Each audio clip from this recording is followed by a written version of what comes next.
দেখো সকালবেলায় উঠে পড়েছি, তোমাদের গুড মর্নিং জানাচ্ছি, আর সঙ্গে দেখো বিস্কুট দেখাচ্ছি। চা আর বিস্কুট নিয়ে বসেছি, তার জন্য বিস্কুটটা তোমাদেরকে দেখাচ্ছিলাম। তো চা আর বিস্কুট দিয়ে আমাদের দিনটা শুরু হলো। তো তারপরে এবার তোমাদের সঙ্গে একটা রেসিপি শেয়ার করছি, দেখতে থাকো রেসিপিটা। হাই ফ্রেন্ডস, সবাই কেমন আছো? আশা করি সবাই খুব ভালো আছো। তো আজকে আমি একটা ইউনিক রেসিপি নিয়ে চলে এসেছি তোমাদের জন্য। তো সেটার জন্য আমার কি কি লাগছে দেখো, এখানে পেঁয়াজ কেটে নিয়ে, এখানে আমি দুটো ছোট ছোট টমেটো নিয়েছি, সেটাকেও পেস্ট বানিয়ে নেবো এবার। তো দেখো এখানে আমি কি কি পেস্ট নিয়েছি, এটা পোস্ত বাটা, এটা কাজু কিশমিশ বাটা, আর এখানে টমেটো বাটা। তো এটাই লাগছে আমার রেসিপিটা বানাতে। তো এটা রান্নার জন্য আমি প্যান বসিয়ে নিয়েছি দেখো। তো এর মধ্যে জলটা শুকালে আমি সর্ষের তেল দিয়ে দেবো। তো দেখো আমি সর্ষের তেল দিয়ে দিয়েছি, তেলটা এবার গরম হওয়ার অপেক্ষা। তো তেলটা গরম হওয়ার পরে দেখো এখানে মাছগুলো আমি দিয়ে দিয়েছি। তো আমি এবার মাছগুলোকে এপিট ওপিট ভেজে ভালো করে লাল লাল করে ভেজে নেব, ভেজে তুলে নেব। তো দেখো এখানে মাছগুলো আমি এবার উল্টে পাল্টে নিচ্ছি, এক পিঠ হয়ে গেছে আমার, আর এক পিঠ উল্টে দিচ্ছি এবার আমি।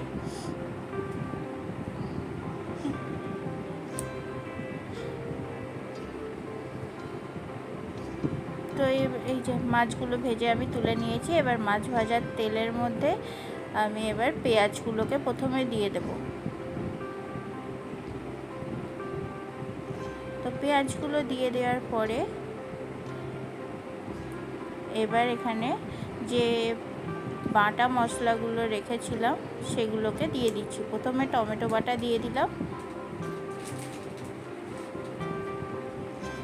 টমেটো বাটার পরে আমি এখানে কাজু কিশমিশ বাটা দিলাম, পোস্ত বাটাটাও দিলাম। এবার সব কিছু আমি ভালো করে নেড়ে চেড়ে নেব। আর এখানে মশলার বাটি ধোয়া জলটাও দিয়ে দিলাম। এবার একসঙ্গে ভালো করে কষিয়ে নেব।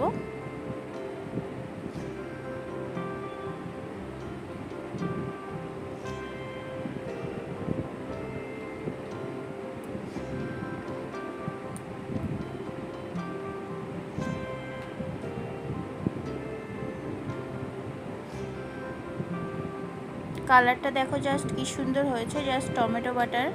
এখানে আমি কোনো রকম হলুদ ব্যবহার করছি না। তো এখানে আমি পরিমাণ মতন নুন দিয়ে দিলাম।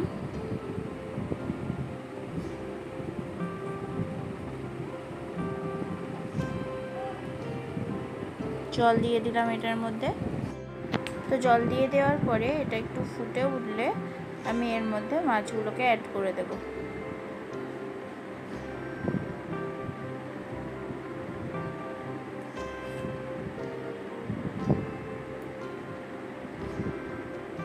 তো এটা ফুটে উঠে গেছে, এবার আমি এর মধ্যে মাছগুলোকে অ্যাড করে দিচ্ছি।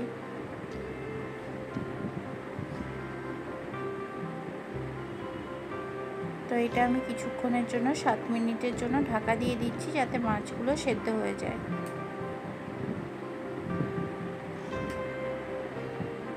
তো আমি এখানে 7 মিনিট পরে ফিরে এসেছি। মাঝখানে একবার খুলেছিলাম, মাছগুলোকে একবার উল্টে দিয়েছি আমি। তো এবার দেখো আমার রেসিপিটা রেডি হয়ে গেছে। আমি এবার উপরে কি করব, ধনেপাতা ছেটাবো।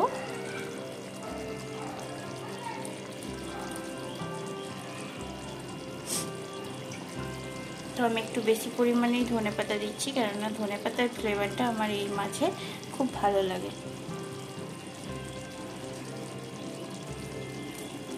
তো রেসিপিটা যদি কারোর ভালো লেগে থাকে তাহলে প্লিজ একটা করে লাইক করে দিও।